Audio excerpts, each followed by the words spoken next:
Welcome back to the Pharmacology Vault, your destination for clear, concise, and clinical pharmacology. Today, we're diving deep into the adrenergic system, the engine behind your body's fight or flight response.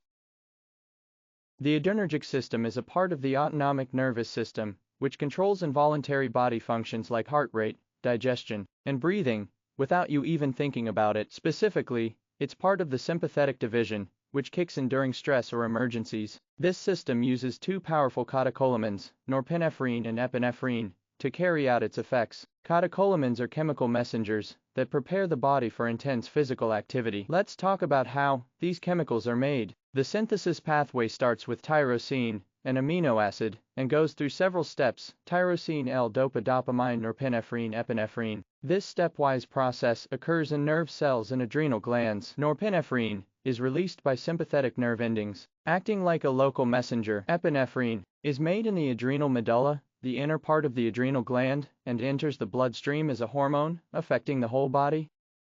Though similar in structure, norepinephrine and epinephrine play distinct roles. Norepinephrine is a neurotransmitter, meaning it helps nerve cells talk to each other by sending signals across synapses. It acts locally and has a short duration. Its main job: vasoconstriction, narrowing blood vessels to raise blood pressure. Epinephrine is a hormone, which means it's released into the blood and affects distant organs. It stimulates the heart and opens up the lungs by bronchodilation, which is especially important in asthma and allergies. Adrenergic receptors, alpha and beta types. 1. Alpha receptors. Alpha 1, vasoconstriction, pupil dilation, increased peripheral resistance. Alpha 2, inhibits knee release, negative feedback, decreases sympathetic outflow. 2. Beta receptors. Beta 1, heart rate and contractility, kidney, renin release. Beta 2, bronchodilation, vasodilation and skeletal muscle, glucose release. Beta 3, stimulates lipolysis in adipose tissue.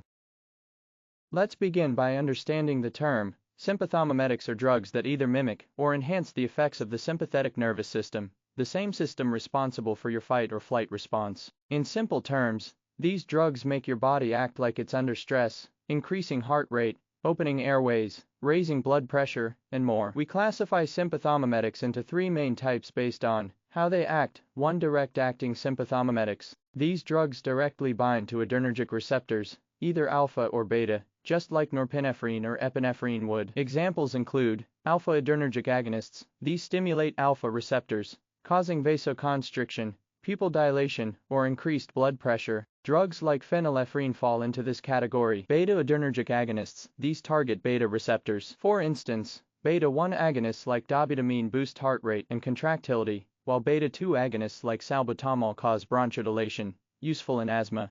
2. Indirect-acting sympathomimetics. These don't bind to receptors directly. Instead, they increase the levels of norepinephrine at the synapse by different mechanisms. Drugs that block knee uptake prevent the reabsorption of norepinephrine into the nerve terminal, so it stays longer in the synapse. Example, cocaine. Drugs that facilitate knee release, like amphetamine, stimulate the nerve terminal to dump more knee into the synapse. Drugs that inhibit enzymatic breakdown of knee, like MAO inhibitors, prevent enzymes like monoamine oxidase from degrading norepinephrine, keeping its levels high for a longer time. Each of these increases the activity of the sympathetic system indirectly. 3. Mixed-acting sympathomimetics. These are a hybrid. They act directly on adrenergic receptors, and also promote the release of norepinephrine. A good example here is ephedrine. It stimulates both alpha and beta receptors, and also increases knee release, making it effective for both nasal congestion and hypotension. So let's recap the key points. Sympathomimetics enhance or mimic the fight or flight response. Direct-acting agents bind to adrenergic receptors themselves. Indirect-acting agents increase norepinephrine in the synapse by preventing its uptake or breakdown,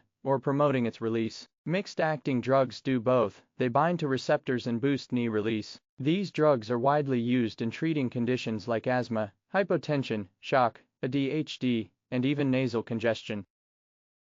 Now let's look at how your body reacts in a crisis. The fight or flight response. This is your survival mode, triggered by things like stress, trauma, fear, or low blood sugar. The systemic effects are widespread. The heart beats faster and stronger through beta 1 activation. The lungs open up, that's beta 2 mediated bronchodilation. Blood vessels tighten in the skin and gut via alpha 1, but dilate in muscles via beta 2, pushing blood to where it's most needed. The liver breaks down glycogen, and makes new glucose via beta-2 receptors to fuel the body. Adipose tissue, or fat, breaks down through beta-3 receptors, releasing energy. Pupils dilate via alpha-1, enhancing vision. Digestive activity slows to conserve energy for muscles and the brain.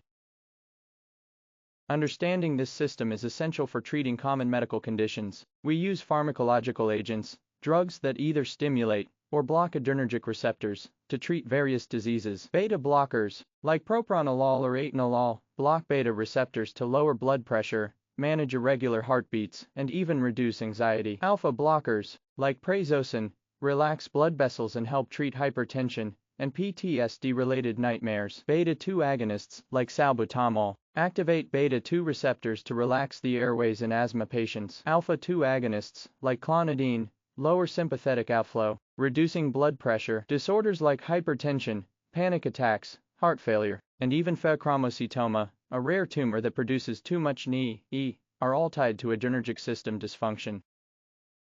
Let's summarize what we've learned. The adrenergic system uses norepinephrine and epinephrine to deal with emergencies. Alpha and beta receptors allow for precise control across different organs. Norepinephrine acts locally as a neurotransmitter, epinephrine acts systemically as a hormone. The fight or flight response prioritizes blood flow and energy to help you survive. Drugs targeting adrenergic receptors are critical in managing heart, lung, and mental health conditions.